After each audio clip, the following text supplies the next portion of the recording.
This concept is expressed as shanshui. इस concept को, इस अवधारणा को शेंशुई नाम से व्यक्त किया जाता है। Literally mountain water. साहित्यिक रूप से शेंशुई का मतलब होता है पहाड़ी पानी। Which used together represent the world landscape, जिसका प्रयोग एक साथ भूभाग को दर्शाने के लिए किया जाता है। More than two elements of an image. एक इमेज में यानी एक लैंडस्केप की तस्वीर में दो से ज़्यादा घटक या तत्व होते हैं। These represent two complementary poles. ये दो कॉम्प्लीमेंट्री पोल्स को दर्शाते हैं। ये दो कॉम्प्लीमेंट्री पोल्स या स्तंभ को दर्शाते हैं। Reflecting the Daoist view of the universe, जो ब्रह्मांड के ड्वाइस्ट के विचार को प्रकट करते हैं। द माउंटेन इज यांग। पहाड़ जो है यांग है, पुरुष है। रीचिंग वर्टिकली टुवर्ड्स हेवन, जो स्वर्ग की तरफ सीधा जाता है। Stable warm and dry in the sun. ये सूरज की रोशनी में या धूप में स्थिर रहता है, गर्म रहता है, सूखा रहता है। वाइल द वाटर इज यिन। और जबकि पानी जो है यिन होता है, यानी कि नारी होती है, फीमेल होती है। और इसकी क्या विशेषता है? Horizontal and resting on the earth. ये जो है क्षैतिज होती है और पृथ्वी पर आराम करती है। Fluid moist and cool. यह वाटरी होती है, इसमें नमी होती है और यह ठंडा होता है। एक बात आप जान लीजिए, यांग का मतलब पुरुष और यिन का मतलब स्त्री। इन दोनों के तालमेल से लैंडस्केप बना है। आगे चलिए। The interaction of yin, the receptive feminine aspect of the universal energy. कह रहे हैं जब यिन से क्रिया होती है, यानी कि यांग की क्रिया जब यिन से होती है, the receptive feminine aspect of universal energy, क्योंकि यिन जो है रिसेप्टिव है, धारण करने वाली है, और यह पूरे ब्रह्मांड की ऊर्जा का स्रोत देने वाली आयाम है। And it's counter part Yang, active and masculine. और इससे संपर्क करने वाला जो है यांग है, यानी पुरुष है, मेल है, फुर्तीला है, और मैस्कुलाइन है, मतलब नर है, पुरुष है। Is of course a fundamental notion of dualism, जो वास्तव में डुअलिज्म का आधारभूत विचार है।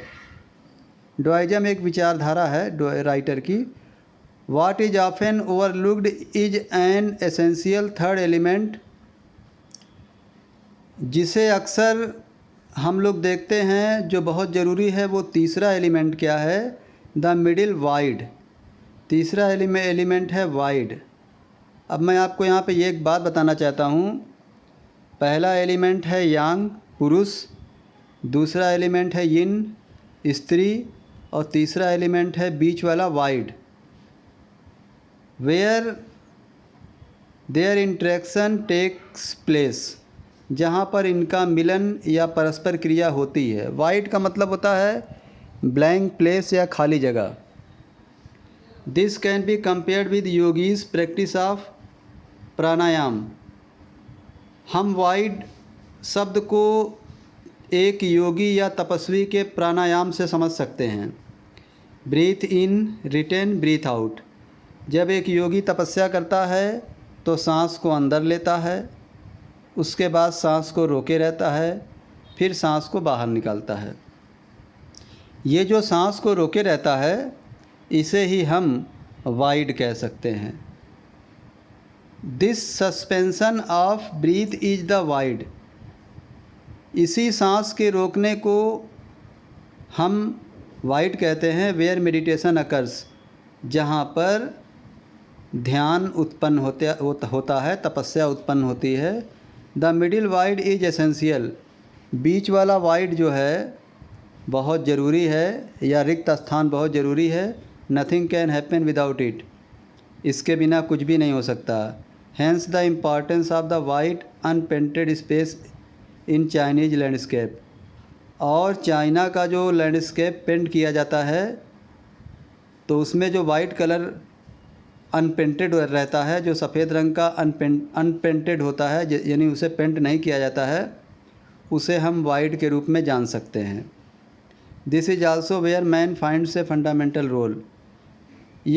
इसे हम ऐसे भी समझ सकते हैं, ये वो चीज़ है जहाँ पर इंसान अपने आधारभूत रोल को समझता है या पाता है। In that space between heaven and earth. हम स्वर्ग और धरती के बीच में जो जगह होती है उसे भी हम वाइड कह सकते हैं। He becomes the conduit of communication between both poles of the universe. जो इंसान होता है वो ब्रह्मांड के दोनों स्तंभ के बीच का एक कनेक्शन होता है, नलिका होता है। His presence is essential. उसकी उपस्थिति बहुत ज़रूरी है। Even if it's only suggested. हालांकि इसका सिर्फ सुझाव दिया जाता है। फार फ्राम बीइंग लॉस्ट, कह रहे हैं खो जाने से दूर। Are oppressed by the lofty peaks, या ऊंची चोटियों के द्वारा दमन हो जाने के बावजूद। He is in François Cheng wonderful expression. यह श्रीमान फ्रैंक्विस चेंग्स का एक शानदार प्रकटीकरण है। The eye of the landscape, जिसे लैंडस्केप की आँख कहते हैं, भूभाग की आँख कहते हैं। तो स्टूडेंट्स, ये लेसन तो यहीं पे समाप्त होता है, लेकिन कुछ और भी बातें हैं जिसको बता देना ज़रूरी है। गेटिंग इनसाइड आउटसाइडर आर्ट, आइए ये भी जाने थोड़ा। When French painter Jean Dubuffet mooted the concept of art brut in the 1940।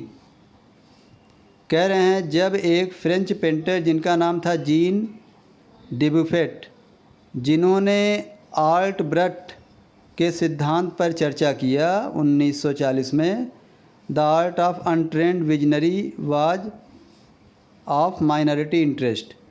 कह रहे हैं कि जो अप्रशिक्षित और काल्पनिक कला थी, इसका फेवर लेने वाले, इसमें रुचि लेने वाले अल्पसंख्यक थे। From its almost weld beginnings, outsider art has gradually become the fastest growing area of interest in contemporary art internationally.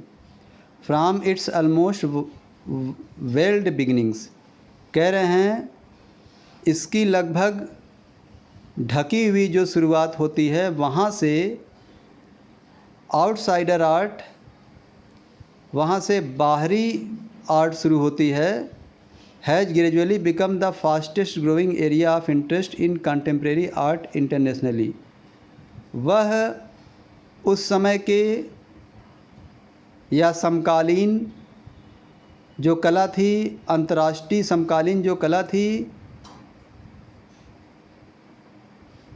और उस कला को मानने वाले लोगों के दृष्टिकोण में ये कला बहुत तेज़ी से विकसित होने वाली कला बनी।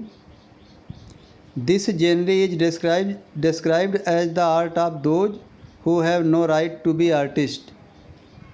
इस विधा की चर्चा उन कलाकारों के लिए की जा सकती है जिनका आर्टिस्ट बनने का कोई अधिकार नहीं था।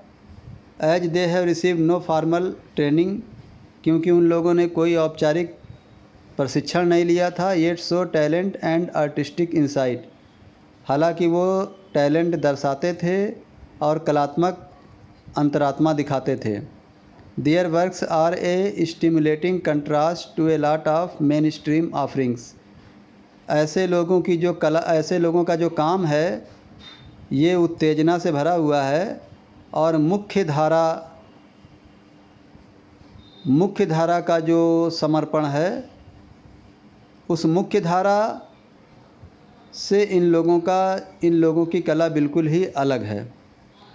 तो स्टूडेंट्स, आज के लिए इतना ही। Thank you.